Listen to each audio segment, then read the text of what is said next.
Hi guys, ഈ ലോഗോയും തമ്മിലുള്ള difference എന്താണെന്ന് അറിയോ? Let's talk about that.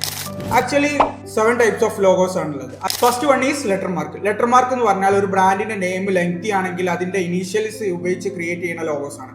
So first one option is HBO and IBM. Second type is word mark. Word mark എന്ന് പറഞ്ഞാൽ ഒരു ബ്രാൻഡിന്റെ നെയിം അത് ഒരു യുണീക്ക് ഫോണ്ട് ഉപയോഗിച്ച് ക്രിയേറ്റ് ചെയ്യുന്ന ലോഗോസ് ആണ്. അതിന്റെ എക്സാമ്പിൾ ആണ് ഗൂഗിള്, അതുപോലെ തന്നെ FedEx. Third one is brand mark. ഒരു ബ്രാൻഡിന്റെ ഐക്കൺസ് വെച്ച് ക്രിയേറ്റ് ചെയ്യുന്ന ലോഗോസിനാണ് ബ്രാൻഡ് മാർക്ക് എന്ന് പറയുന്നത്. അതിന്റെ ഫസ്റ്റ് എക്സാമ്പിൾ ആയിട്ട് ആപ്പിൾ എടുക്കാം, അതുപോലെ തന്നെ Instagram. So fourth one is abstract logos. Abstract logos പറഞ്ഞാൽ കസ്റ്റം മെയ്ഡ് ഷേപ്സ് ഉപയോഗിച്ച് ക്രിയേറ്റ് ചെയ്യുന്ന ലോഗോസ് ആണ്. അതിന്റെ എക്സാമ്പിൾ ആണ് നൈക്കിയും അതുപോലെ തന്നെ ബിപിയും. Fifth one is mascot logos. Mascot logos പറഞ്ഞാൽ ക്യാരക്ടേഴ്സ് വെച്ചിട്ട് ബിൽഡ് ചെയ്യുന്ന ലോഗോസ് ആണ്. അതിന്റെ എക്സാമ്പിൾ ആണ് KFCയും അതുപോലെ തന്നെ red ബുളും.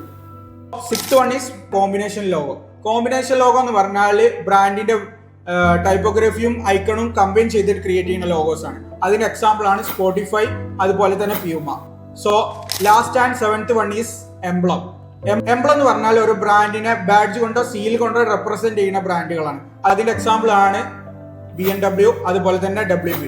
If you want to learn more about branding, follow this app.